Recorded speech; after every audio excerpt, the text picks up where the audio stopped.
All right, recording is rolling. It is, oh wait, recording going? Yeah, recording's going. So Thursday, February 16th, a couple of things. They just gave you guys this page, says chapter 13, and oh, there's a whole list of topics here. So what's in chapter 13 from your book? Got ideal gas law, Archimedes principle, Pascal principle, Bernoulli principle, thermal expansion. Okay, so a bunch of material properties. Got solids, liquids, gases. Hey, this is what we've been going over last week or so.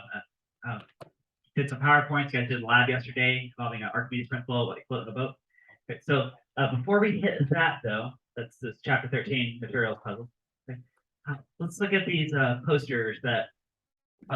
Here, just want to flash these in front of the camera for the video. Okay. So some of these posters have been hanging from the ceiling for about a week now, last week or two. And some of these are going to be new, just haven't put them together yet. So temperature scales, you guys have seen these.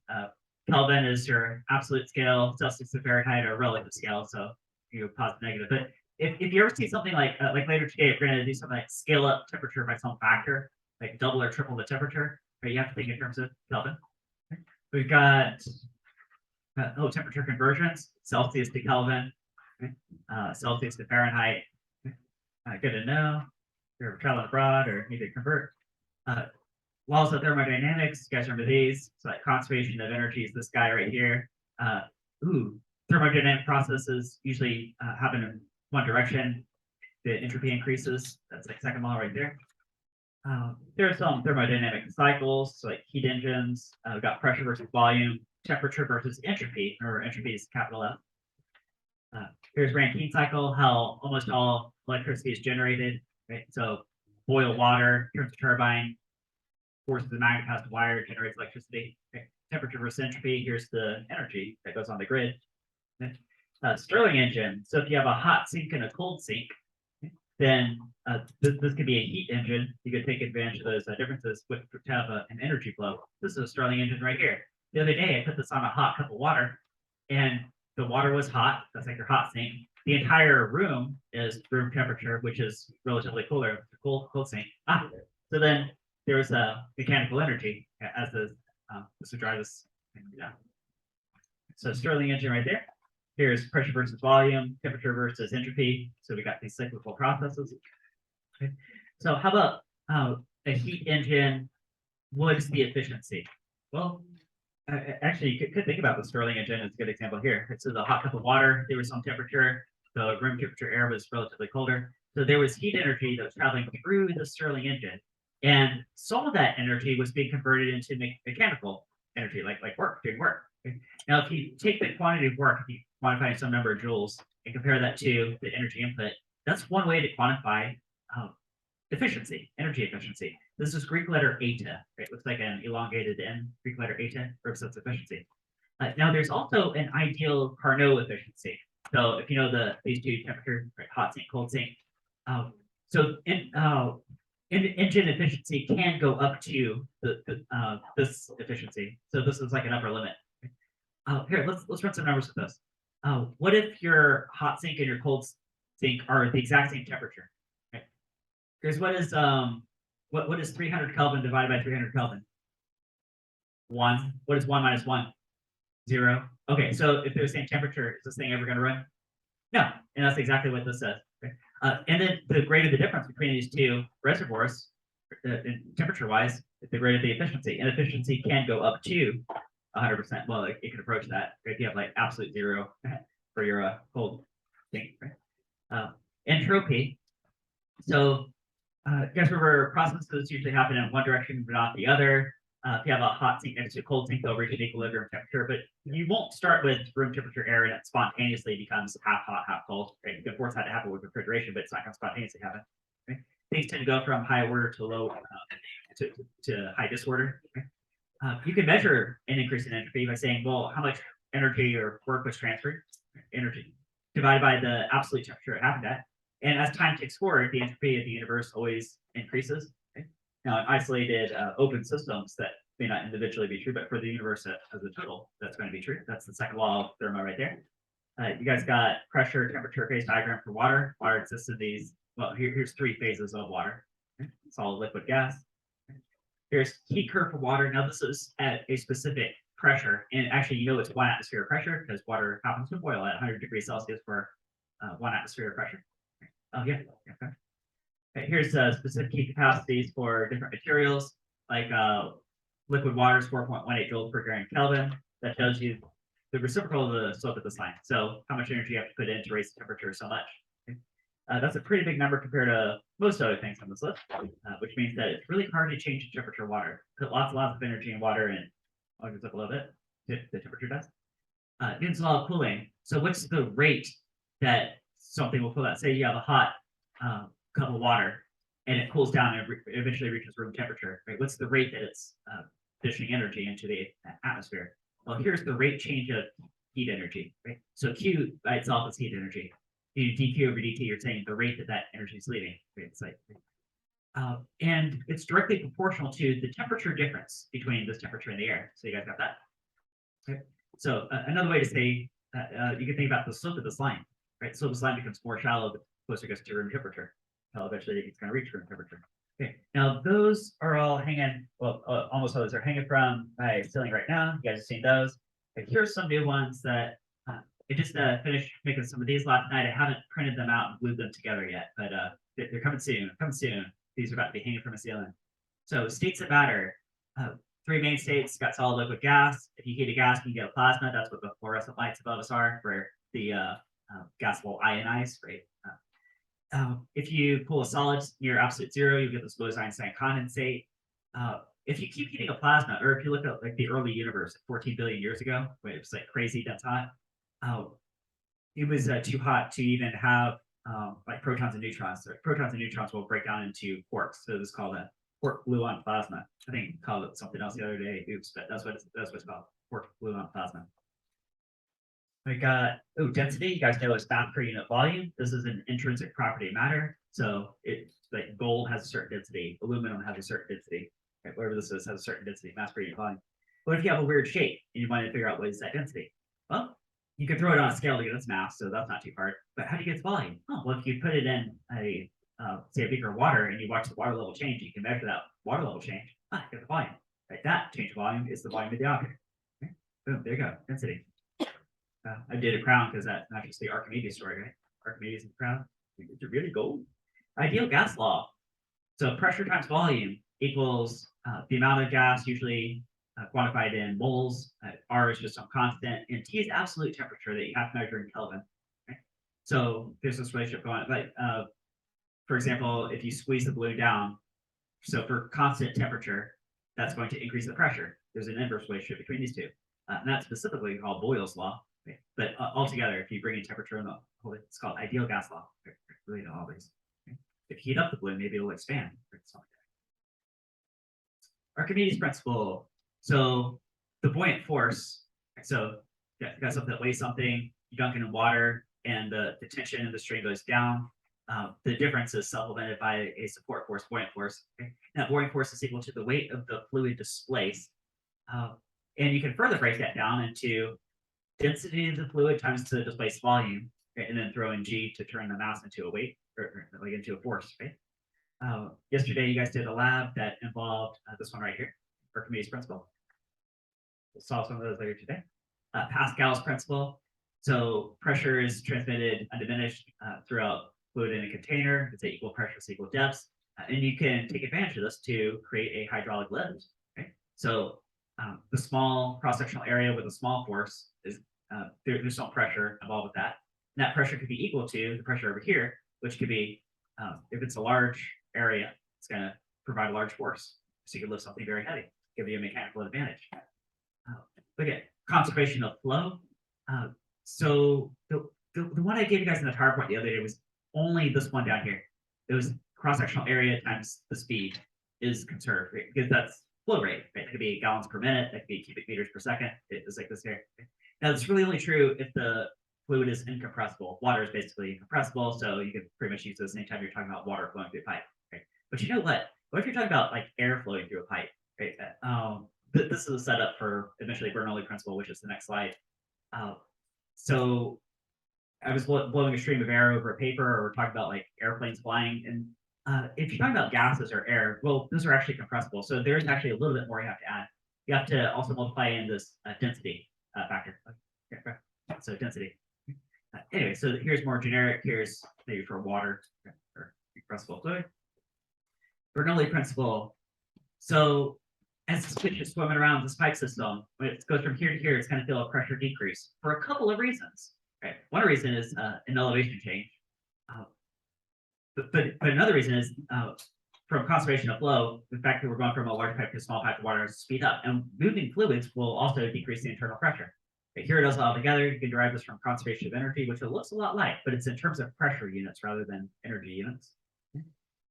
Okay, so all those up to that point, I've talked about at some point in class. You guys have seen in PowerPoints one way or another. Okay, now, starting with this one, I've got a few that I haven't gone over yet. So you guys are seeing a sneak preview for some stuff coming up in the next few days, like about the next week or so. And so I'll tell you guys a little bit about engineering. If you guys ever go into like civil engineering, you're going to see this graph all over the place. So stress and strain, it's called stress strain diagram. Okay? Say you have some object and you put some forces on it. It might be a compressive force, or maybe it's a tensile force, like I'm trying to pull this apart. Like, okay. Either way, if you force per unit area, you guys know that's called pressure, right? Force per unit area. But applied to solids, a lot of times it's called stress. Force per unit area, stress. Okay? Now, how is that going to cause us to like elongate? It could be stretched or it could be compressed, but it's going to elongate. The amount of changes its length is called strain. Well, I should say the proportion changes, right? So change of length compared to original length. So this could be like some percentage, anything like that. Right? It's going to change by 1% or 2%. Well, maybe it depends on what material it is. Are we talking about steel, concrete, wood, like rubber, right? Those would all have different strain values, right? So what's the relationship between stress and strain? Well, for this bit right here, it's linear. So you could just have a factor of what's called Young's modulus, which is a material factor. Okay? Now beyond that, it'll go into like permanent deformation. So you guys will see this coming up soon. So it's just a sneak preview right there. Okay, thermal expansion. If you heat something up, maybe I should have drawn like a fire or a flame for this one to show like an increase in temperature. Okay. Most materials expand when you heat them up. Okay. How much is it going to expand? Well, that's related to coefficient of thermal expansion. How long was it? Coefficient of thermal expansion, which is a material property, and then the temperature change. Tells you how much. I-beam, important in civil engineering. Important because this is an economical way to get a lot of strength. So I've got the steel I-beam. Say I put a force like right here, right? This whole thing wants to bend like, it's been like that. Well, most of the material, like most of the compression is going to happen in the top for that case. And most of the tension stretching is going to happen in the bottom. Okay? So if you have this flange at the top and flange at the bottom, right? That's most of what matters.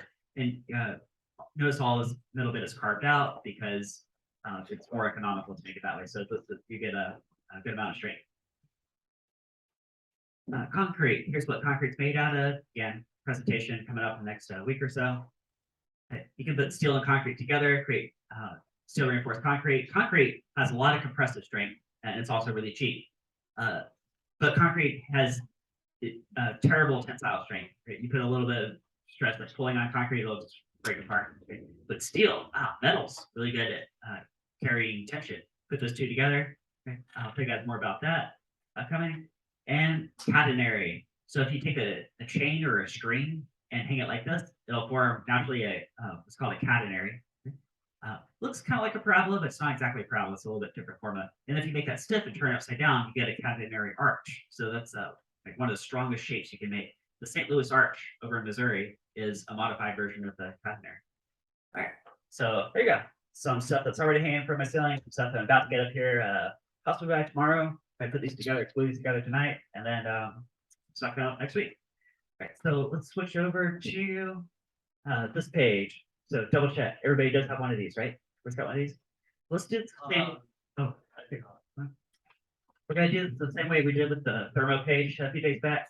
Go over this with you guys in class. My numbers will be different from your numbers, but if you follow along with the same procedure, then you guys get to the answer. Then I'll have you turn it then. Now, earlier I was doing this and I wasn't able to hit all of them that I wanted to. So I have to save some of these for tomorrow, but we'll do as many as we can today. So first one, number 79. We zoom in on this for this here. Got a constant pressure thermometer made of a cylinder consisting of a piston that can move freely inside the cylinder. So you guys see this piston can move up and down. The pressure and amount of gas are kept constant, right? I mean, that's what constant pressure is. Pressure is constant. Okay, and also the number of gas moles inside is constant. As the temperature increases or decreases, the piston moves up or down. That makes sense that if you heat it up, the gas is going to expand, and if it cools down, it's going to contract. Ooh, so that's why they call this a thermometer, right? Because however high or low the piston is going to correspond to some particular temperature.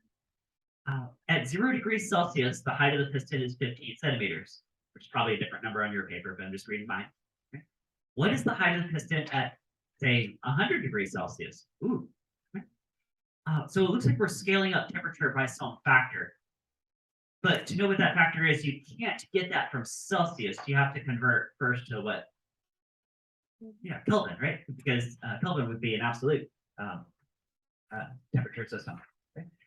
You know what I think this is gonna be? I think it's gonna be ideal gas law. You guys think ideal gas law, right? If you increase the temperature for constant pressure, the volume is going to go up by the same proportion. Okay. So let's do that.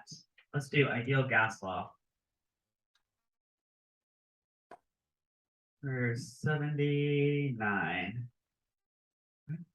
So I'm thinking some version of this. PV equals NRT. Okay. Yeah, there's different ways to get to the answer, like different paths through the forest to get the same destination. Thinking the way I solved this earlier, I'm going to try something a little bit different on the fly here.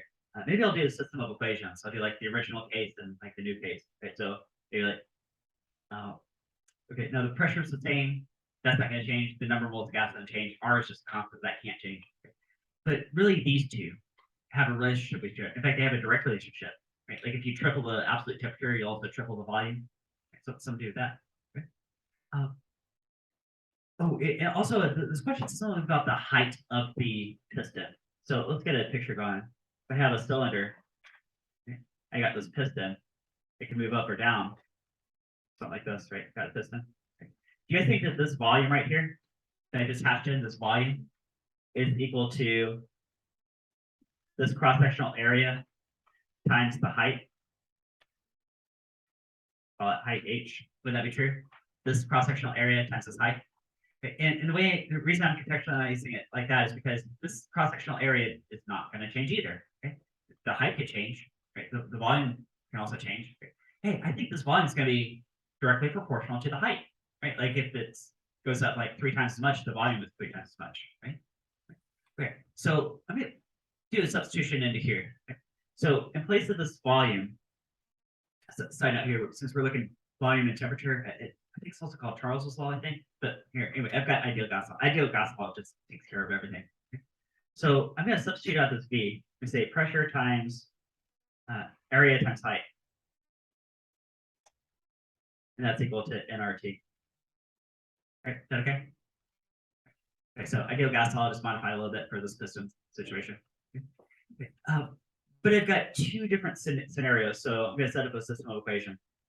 A system of equations. Okay. Now, the pressure is the same for both. It's a constant pressure. The cross-sectional area is the same for both. Okay. But the height of the piston is going to change. So maybe I'll call this like H1 and H2. Okay. In number of moles of gas doesn't change. R is a constant. Anyway, and the temperature is going to be different. Ooh, that could be T1 and T2. You guys see I could have a system of equations going on right here. System of equations. Well, it's going to be a system of equations once I maybe like pop in some numbers or something, right? Now, there are different ways to solve systems of equations. Substitution is one method. Matrices, if you're really tricky. Hey, can I divide one equation by the other equation and get a true statement? I could do that, right? We've done that before. Can you guys take one equation and divide by the other equation? Can you guys do that? Okay. Here's why I'm doing that, because a ton of stuff's going to cancel out. The pressure is the same. The area is the same, cross-sectional area. Amount of gas, R. Okay. So what I've got then is that the ratio of the heights is equal to the ratio of the absolute temperatures. right? So I started from ideal gas law, made just little substitutions, right? And then divided the two scenarios, and I come up with this equation. Right? And now we're really close to being able to answer this because they told us the original height.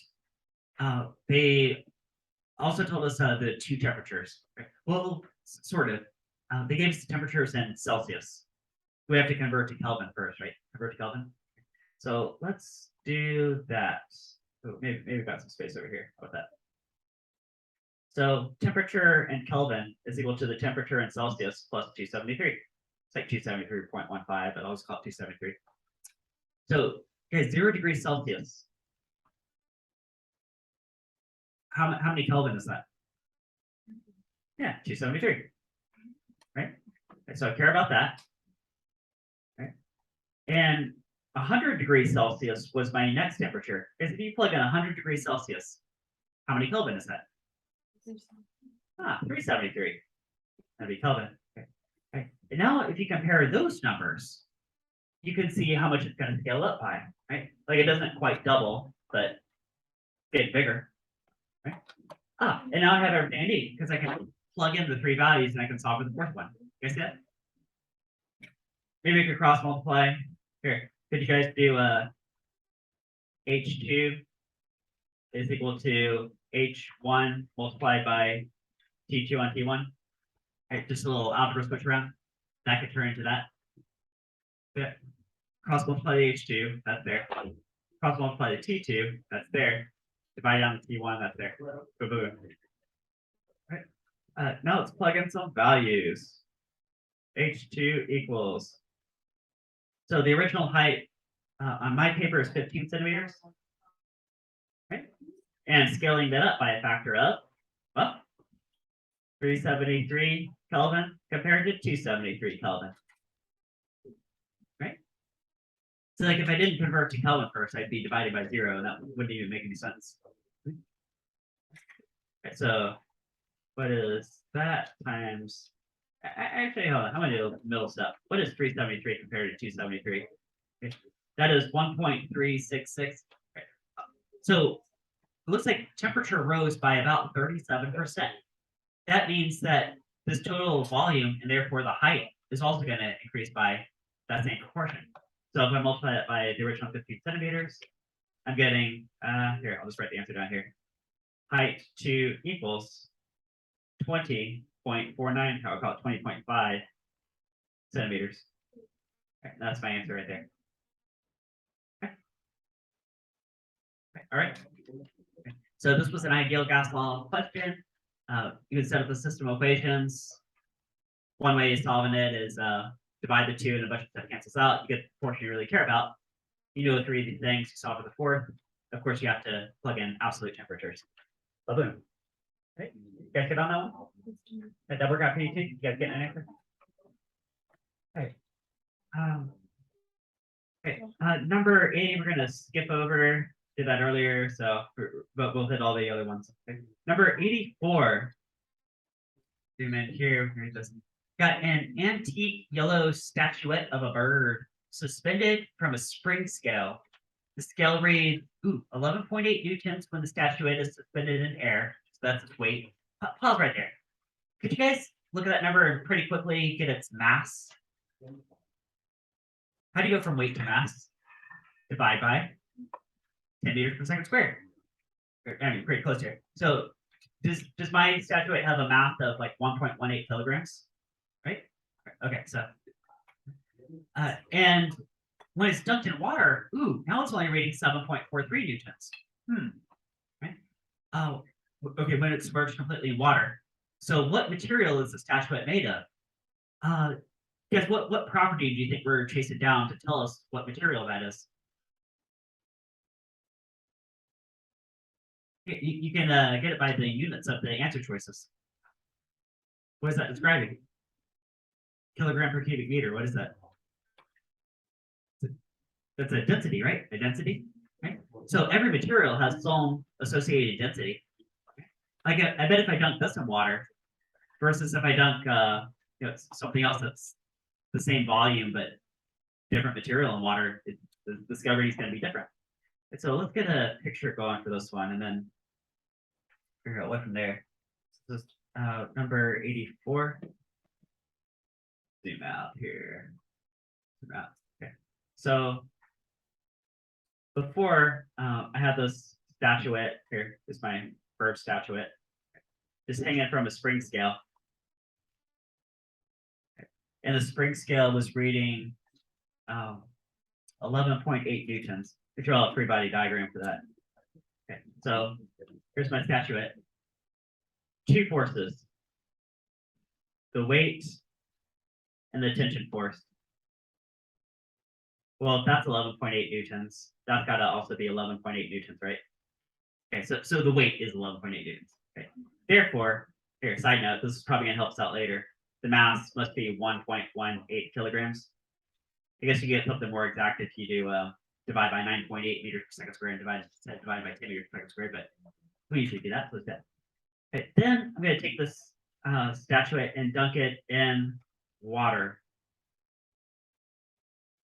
So got the string, my bird statuette, like this. Okay. And now this guy is sitting in a glass of water.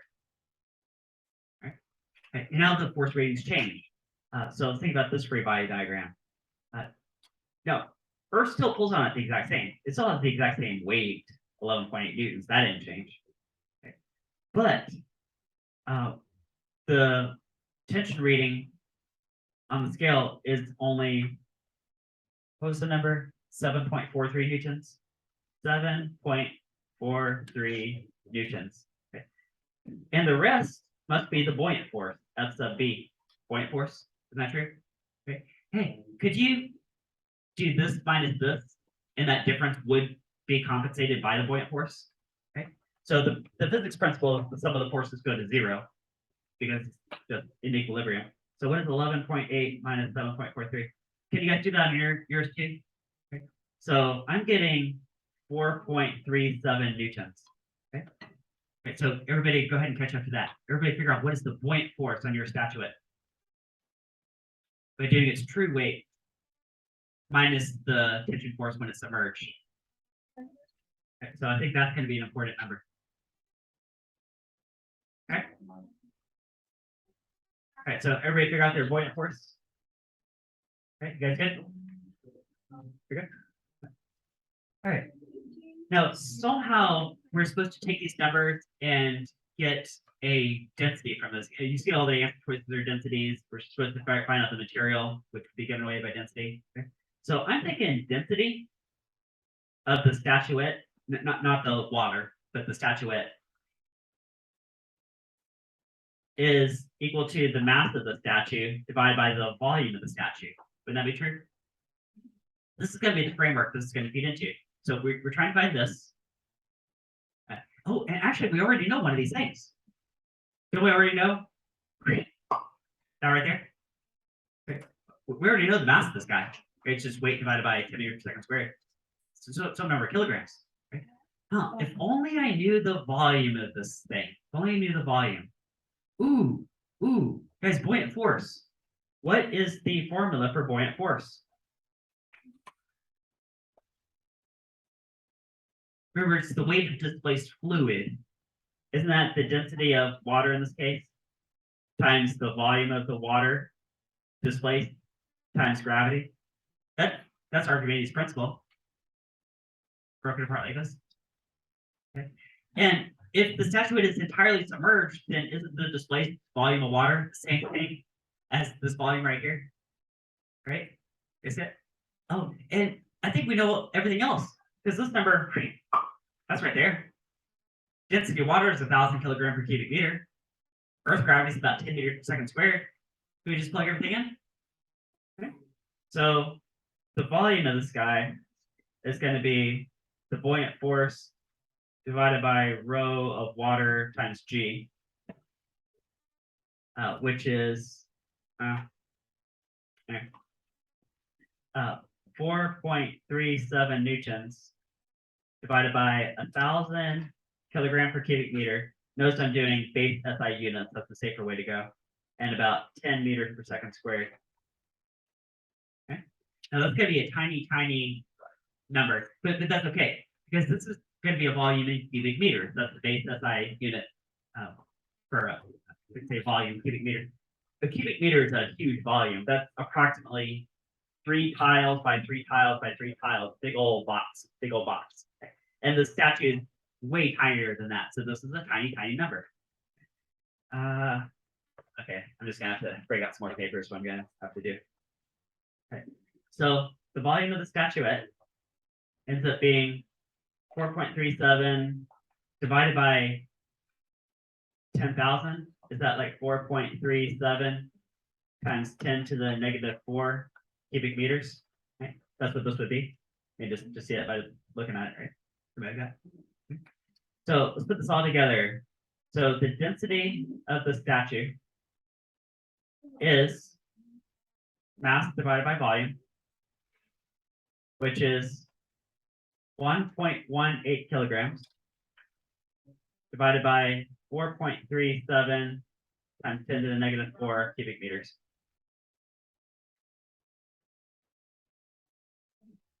Right? Is everybody good? We're calling? Okay. So let's see what this is. 1.18 kilograms divided by 0.00437. That's what that is. Okay. So I'm getting the density of this material, density of my statue is 2,700, and the unit would be kilogram per cubic meter. Kilogram cubic meter. Okay. Now, if I know that it's pure something, like I know it's pure something, I don't know what. Is it pure copper? Is it pure aluminum? Is it pure gold? Okay. Well, this is where I can open up a textbook and I say, hey, what material has this density? Right? So let's go check out my answer choices. Oh, I see one right here. It says aluminum has a density of 2,700 kilograms per cubic meter. Do you guys get a density that also matches one of your answer choices? Okay, so it worked out. By the way, I happen to have right here, some aluminum. So this is what my statuette's made out of, and you guys might have a different statuette. Okay. Yes, right there. Next one, number 87. What is the apparent weight of a rock submerged in water if the rock weighs 45 newtons in air and has a volume of 2.2 times 10 to the -3 cubic meters? Well, let's draw this one out too. Draw this guy. Here.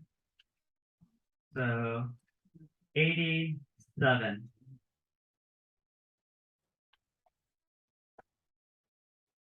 So get a beaker of water for this rock. Got a beaker full of water.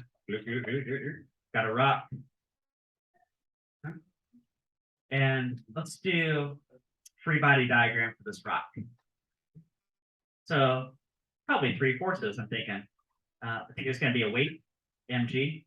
Okay. And that was the number I gave you. So I'm reading straight off the paper. I've got a 45 Newton rock. I just told you the weight of the rock. Okay. I didn't tell you its mass. I told you its weight. Okay. And I'm thinking there's going to be 2 forces acting upward.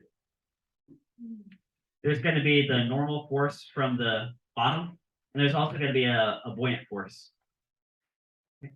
And shouldn't those all zero out? Okay. That'd be okay. Okay. Now the question is, what's the apparent weight? You guys know if you jump in a pool, you feel like you weigh less than walking around on the ground, right? Say, suppose there was like a bathroom scale at the bottom of the pool. You step in the bathroom scale, it would probably be a very small weight, right? And what that scale is reading is it's really telling you the normal force. Same idea as if you get into an elevator and the elevator is like accelerating up or down, you feel weird, like, whoa, I feel like my weight's changing. Right? And the scale that you're standing on would say that too. That scale is actually telling you this. So this is really what we're solving for. Okay? What is the normal force? Okay? So if only we know the buoyant force, then we could do our forces sum to 0 and then get it from there.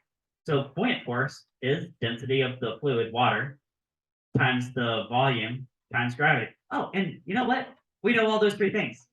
We know all those things, right? Because water has a density of 1,000 kilogram per cubic meter.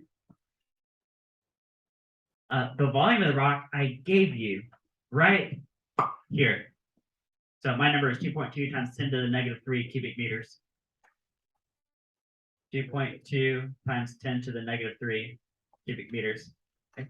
And gravity field on Earth, I'll just round it up to 10 meters per second squared, like we've been doing all day today. Like that. Ooh, guys, 10 to the negative 3 and 1,000. Do those exactly cancel? 2.2 times 10. Okay. So this is 22 newtons. Okay, right there.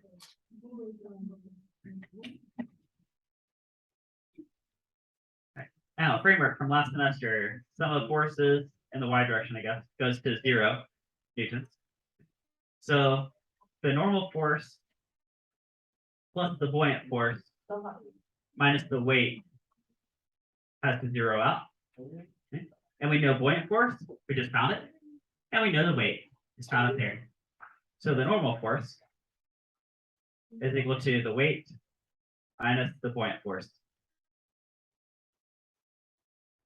45 Newton minus 22 Newton.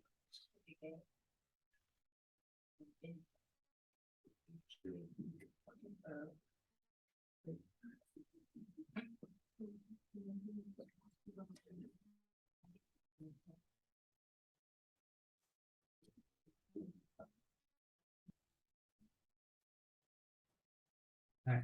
Well, I've seen answer choice that's extremely close to that. So I may have programmed 9.8 meters per second squared. Yeah, oh yeah, it looks like that's what I would have done for that one. So oops, but that's all right. So close. Okay. So I think if you put 9.8 meters per second squared, you should get exactly the number on the page. If you do like I did, 10 meters per second squared for gravity, then you should get something extremely close to one of those answer choices. Okay, is that working out for you guys too? It worked out. All right. Next one. Number 90. Suppose the density of salt water is 1025 kilogram per cubic meter. You know, fresh water is an even 1,000. So salt water, a little bit more dense. And the density of ice is 910 kilogram per cubic meter. What percentage of an iceberg is submerged? So a floating iceberg. We actually saw this the other day. You guys remember we saw this? Put it in your notes. Okay. So I'll do this on paper for you guys, but I'm going to go a bit faster than I normally do just because this is already in your notes. Okay.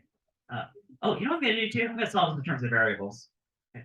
So water line, got an iceberg, and there's two forces on this iceberg. Okay. There's its weight pulling it down, so that's mass of the iceberg times gravity. There's its weight, and there's a buoyant force holding it up, F sub B, and that's equal to the density of the surrounding water, salt water in this case, times the displaced volume, which is, here, I'll hash that in, that's just that hashed in volume right there. Okay. Push the water out of the way, times gravity of the planet. Okay. So sum of the forces goes to 0. Buoyant force minus the weight of the iceberg is equal to 0. Okay. So buoyant force is equal to weight. This is equal to this. Okay, that's a fancy setup there. All right, buoyant force. I got density of the seawater times the displaced volume times gravity field is equal to, oh, I was gonna make another substitution here. Okay, so guys, mass. Is mass equal to density times volume? Okay, of that material itself. Can I say the mass of the iceberg is density of the ice times volume of the entire iceberg? Right, that's equal to, this is equal to this, right? Right, is that right? Same thing? All I do is I take mass and I get density times volume. Okay. Now, these densities are different. This is seawater, this is ice. These volumes are different. This is just the displaced water volume that has to, this is the entire iceberg, right? Okay. So that's what I'm gonna put right here. Density ice, volume ice, and then gravity field. All right. What cancels out both sides? Yeah, gravity field. Okay. Which means that it doesn't matter how strong gravity is. Now you need gravity to make this happen, but it doesn't matter how strong it is once it's there. Okay. And remember where this led to the other day is if you divide this down, you do what is the displaced volume divided by the volume of the entire iceberg. Like if I take this be ice and divide down here, that's equal to the density of the ice divided by density of water. You can divide density of water down here. Okay. There's the answer in terms of variables. So the question was, what percentage of the iceberg is submerged? What is the hash volume compared to the full volume? Which is that ratio? And it turns out it's the ratio of the densities of the materials. So let's go 9, 10 kilogram per cubic meter compared to 1025 kilogram per cubic meter. I mean, I think it gave everybody slightly different numbers, but for an iceberg, if it's realistic, it should be about 90%. I'm getting 0.8878. Call that like, how about 0.888? Okay. So you could call that 88.8%. That's about 90%. Whatever answer choice you have that's closest to 90% should be the answer. Okay. So you guys see an answer choice that's pretty close to 90%? Yeah. Okay, next one. 93. How much longer will a 300-meter long steel bridge be on a 30°C hot day in August compared to a 5°C cold night in January? Oh, this is a thermal expansion question. Now, this bridge is a three-dimensional object, but it's really long compared to its width and height. So we're just going to focus on its length and its length increase. So 93. Bridge. Okay. I'm going to turn this bridge into just a long beam, just to simplify it. Okay. And then when it heats up, it's going to expand. So it was some original length. L naught, I'll call 300 meters. Okay. And then when it heats up, it's going to expand to some increased length. Okay. Supposing it's not constrained by something. If it is constrained, it's going to start putting pressure on other parts of that structure. The amount that it increases the length is equal to its original length times the coefficient of thermal expansion. That's why I told you it's made of steel, because a steel bridge is going to expand differently than a wood bridge. Times the change in temperature. So this one should be pretty straightforward. I gave you a I have a 300-meter long bridge. You guys have some bridge. Now for steel, coefficient of thermal expansion is, I told you 12 times 10 to the -6, and the unit is 1/Kelvin. And then the change in temperature. Well, we're going from 5 degrees to 30 degrees Celsius. So 30 degrees Celsius minus 5 degrees Celsius. Do I have to convert to Kelvin first? No, because it's a temperature change. See, if I told you something like the temperature like doubles or something, then you have to do Kelvin. But if I'm telling you a temperature change, then you could convert to Kelvin, but it wouldn't make a difference in the end. It's a change of 25 degrees, which is a change in 25 Kelvin, which is going to cancel out with this Kelvin, give you some number of meters, length change. Delta L is 300 times 12 times 10 to the -6 times 25 in my case. I'm looking at 0.090. The unit is meters. Now, all the answer choices I gave you are millimeters. That's how do you go from meters to millimeters?